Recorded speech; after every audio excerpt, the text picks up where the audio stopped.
Shalom saudaraku, salam damai sejahtera dalam kasih Kristus. Jumpa lagi dengan saya, Didi Tuli. Kita akan belajar berapologetika bersama-sama di channel ini.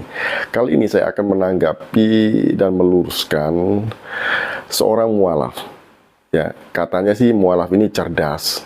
Dalam komen-komen yang ditulis di channel yang menayangkan mualaf ini. Mari kita lihat secerdas apakah mualaf ini. Apakah benar-benar cerdas atau justru sebaliknya? Mari kita bersama-sama melihat video berikut ini.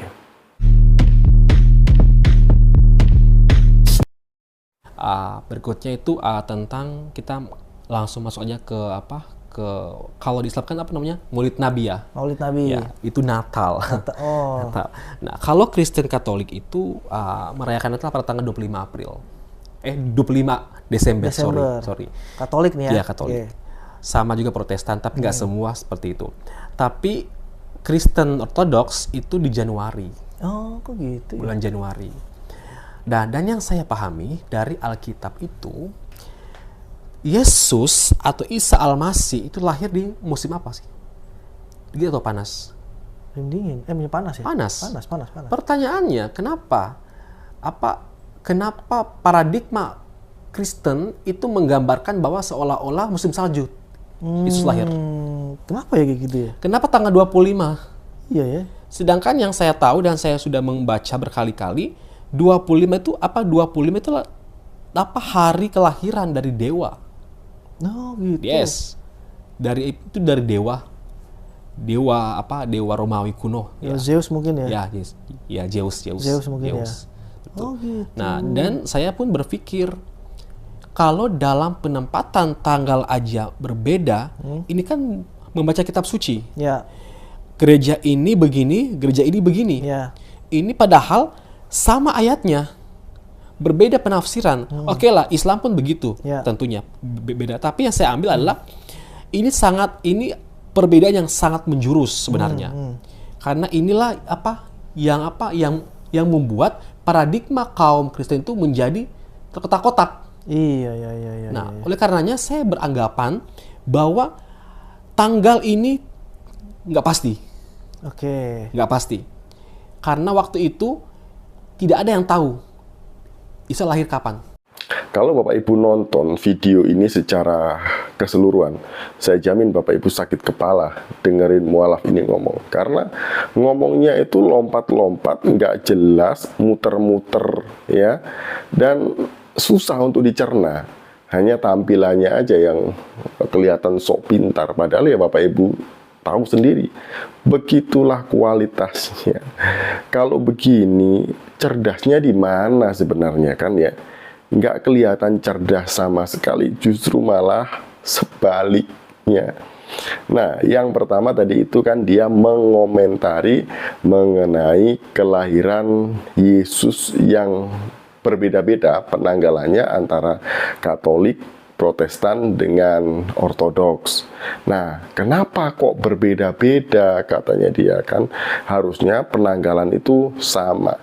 Nah, ini kan kelihatan bodohnya kan ya. Kelihatan kalau dia ini nggak cerdas sama sekali. Dalam hal ini aja, dia nggak tahu, dia nggak paham. Saya yakin dia ini bukan mualaf nih. Pasti dia Islam sejak lahir yang pura-pura jadi mualaf. Oke, mari kita luruskan kesalahan dia yang pertama mengenai tanggal atau hari kelahiran Yesus yang sama dengan Zeus tadi itu. Sama ini ya, antara host dengan yang diwawancarai narasumber ini sama nggak cerdasnya. Kok bisa Natal 25 Desember itu adalah hari kelahiran Dewa Zeus? Dewa Zeus itu ada di dalam mitologi dewa-dewa Yunani. Nah, yang perayaannya sama dengan 25 Desember itu bukan Dewa Zeus, tapi Sol Invictus atau Solus Invictus, yaitu Dewa Matahari yang tak terkalahkan. Nah, apakah Kristen menjiplak, meniru budaya Roma budaya pagan dalam merayakan Natal? Jelas tidak, karena orang Kristen sudah merayakan Natal terlebih dahulu. Nah, orang-orang Romawi baru merayakan kelahiran Sol Invictus, Dewa Matahari yang tak terkalahkan tadi itu, di tahun 274 Masehi. Artinya hampir 300 tahun selisihnya ya. Jadi tidak mungkin orang Kristen meniru budaya pagan, budaya Romawi itu keliru. Nah, itu tadi mengenai Dewa Zeus tadi ya. Nah, kemudian selanjutnya kok bisa beda-beda sih? Yang benar yang mana kelahiran Yesus ini? 25 Desember atau 7 Januari? Dua-duanya benar, Jadi gini loh ya, Katolik dan Protestan itu mengikuti kalender Gregorian. Nah, Ortodok itu menggunakan kalender Julian. Dan kalender Julian ini lebih lambat 12-13 hari dibandingkan Gregorian. Jadi sebenarnya sama-sama saja, hanya beda kalendernya, beda cara penghitungannya. Begitu loh ya. Sebenarnya kalau kita melihat di dalam Alkitab itu mudah sekali untuk menentukan tanggal kelahiran Yesus ini. Tidak perlu bingung dan nggak perlu repot-repot. Bagaimana caranya? Gampang. Mari saya ajari. Bisa menghitung kelahiran Yesus dari Alkitab. Mari kita lihat Lukas pasal yang pertama. Ya, di sini di dalam Lukas pasal yang pertama ayat ke-5. Pada zaman Herodes, Raja Yudea, adalah seorang imam yang bernama Zakaria dari rombongan Abia. Istrinya juga berasal dari keturunan Harun, namanya Elisabet. Kalau kita melihat di dalam 1 Tawarik 24 ayat 10, maka di sini bisa dilihat siapa tadi itu? Zakaria itu ada dalam rombongan ke-8 kelompoknya Imam Abia. Jadi di sini Zakaria adalah rombongan yang ke-8. Nah, ketika mereka melakukan persembahan di bait suci, membakar ukupan, nah yang melakukan itu, tugas itu adalah Zakaria, karena dia yang mendapat undi, itu jatuh pada bulan ke-10, yaitu bulan Tisri.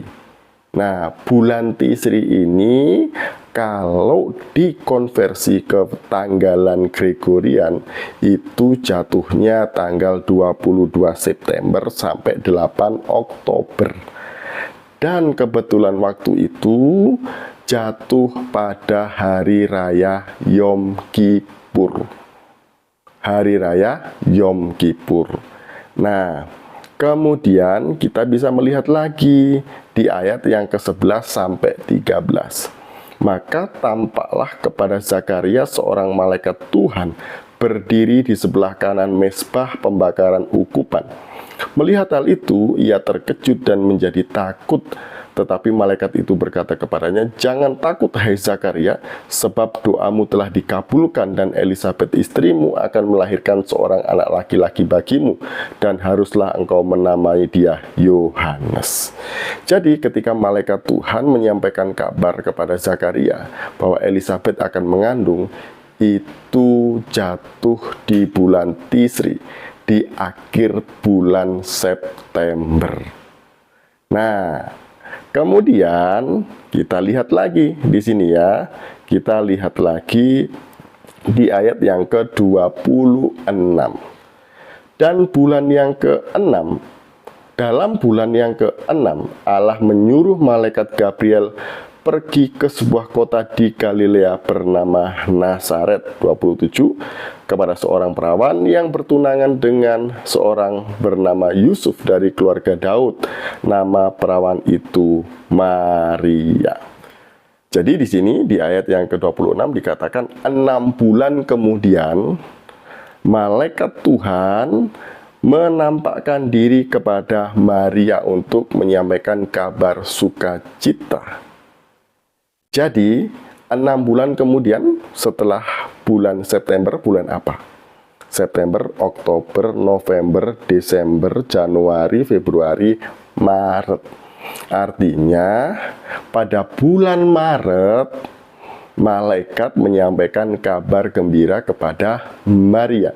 Jadi di sini kelihatan ya bahwa selisih usia Yohanes dengan Yesus itu 6 bulan. Yohanes lebih tua 6 bulan.